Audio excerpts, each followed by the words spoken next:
podcast, no? Ayan ho, mga kaibigan, pinag-uusapan po natin ngayon ang federalism, form of government, ano mga kaibigan. Kung bakit ito'y gustong-gusto siyempre ng ating Pangulong Duterte na ma-push, kumbaga, no?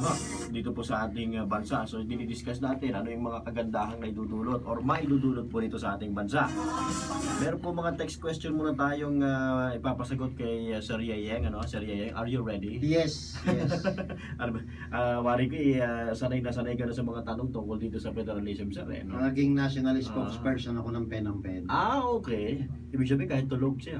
Oo. Kaya mong sagutin to. At ito ang aking master nung ako'y AB at saka LLB.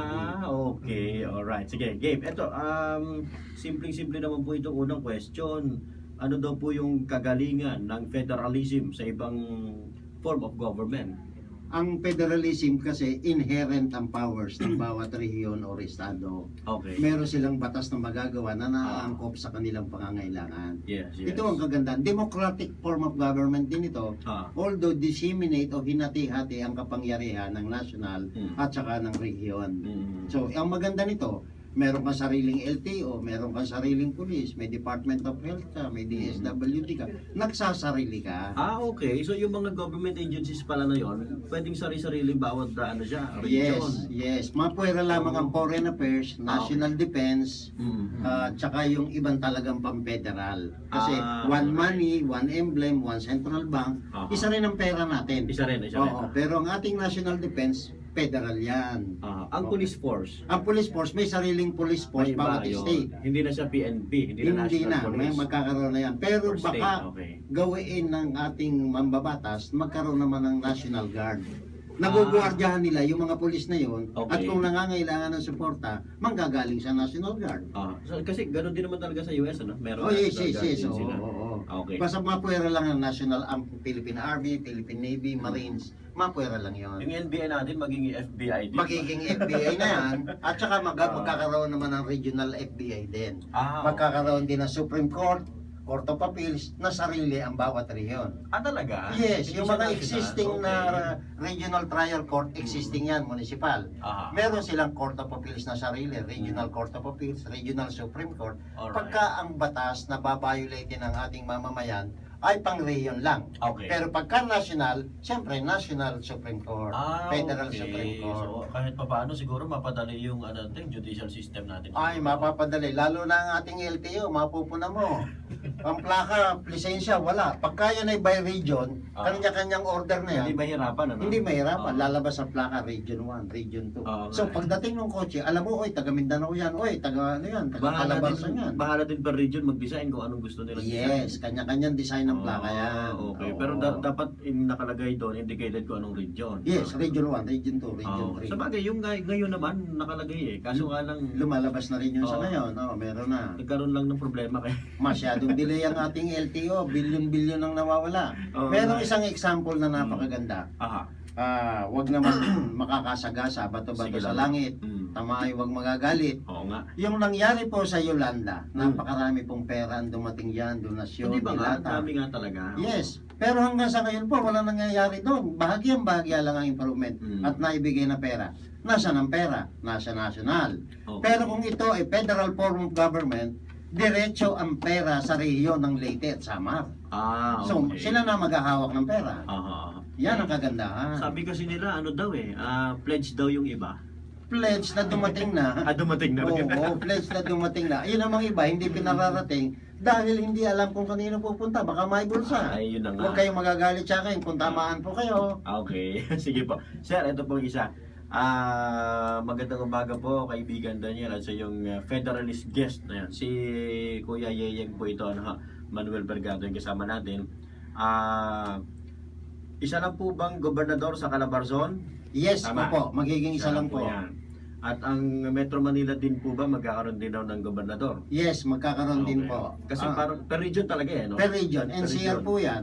Pero meron ding pattern sa Amerika na ang Washington DC.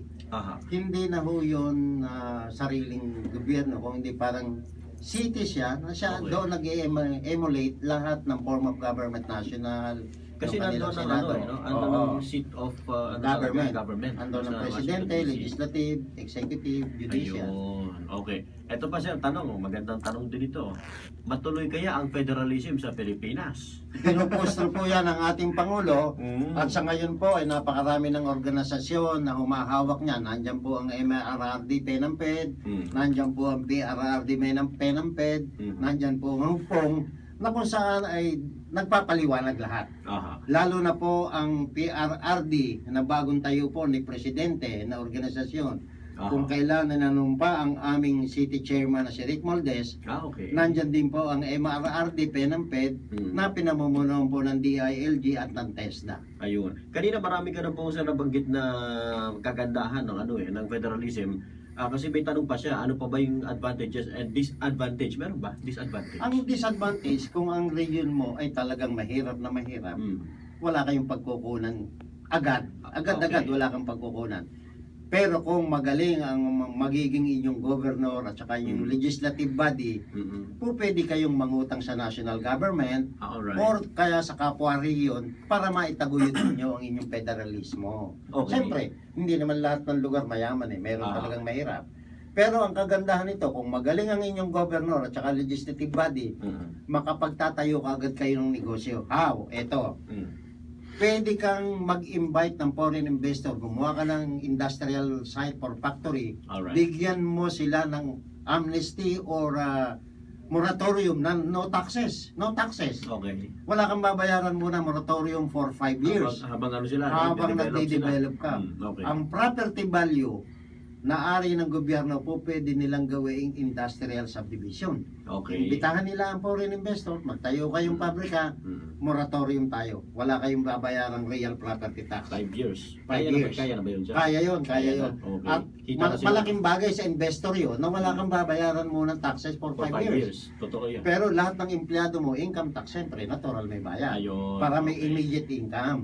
Para may Mm. immediate. After 5 years, mayayaman na lahat yan. I assure you, mayayaman na lahat yan. So, ganun yung isa sa discount Yes. pwedeng gawin. Yes, yes. Okay. At ano yun no? So yun ang isa sa nakikita nating disadvantage yung kung yung mapapahiwalay na rehiyon medyo mahirap talaga. Mahirap. Or let's say mahirap ang sitwasyon.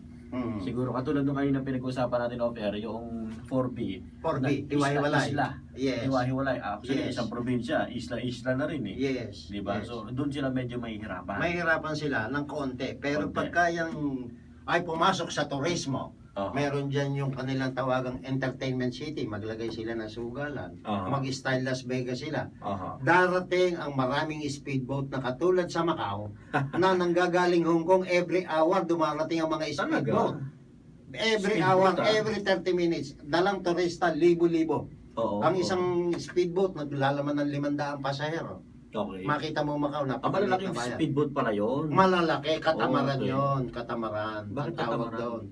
Yung dalawang vessel noon, Ah, okay. malalaki makina, Mm. na kung tumakbo yun ay mga 100 miles per hour. Grabe ano? Ang Macau to Hong Kong, only 48 minutes. Wow, ang bilis Kung tatakbuhin mo by land yun, mga 2 hours. Tinalo pa yung supercut na tinatawag. Ay, yung ating supercut, mga lumang modelo na Lumang yun. Ito, mga bagong, okay. bagong modelo na nakaangat sa tubig. Aha. Parang lumilipad.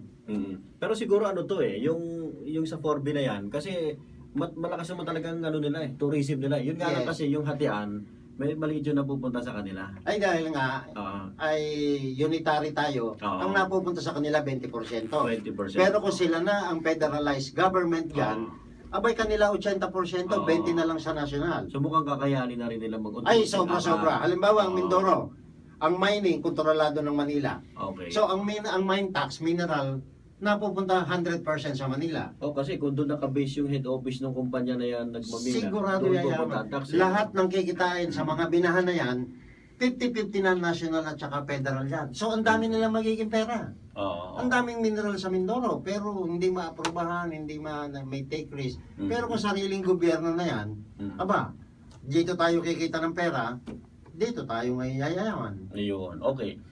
Sa kayo naman sir, siguro hanging question to, tayo magko-commercial break muna. Ano-ano po yung mga, siguro ibigay niyo po sa amin maya-maya, ano-ano po yung mga nakikita natin or mga humahadlang sa ating mga kadahilanan ngayon na hinaharang ang federalism form of government. Yan. Sa pagbabalik natin yan, Sir Yayeng, oras po 10:45.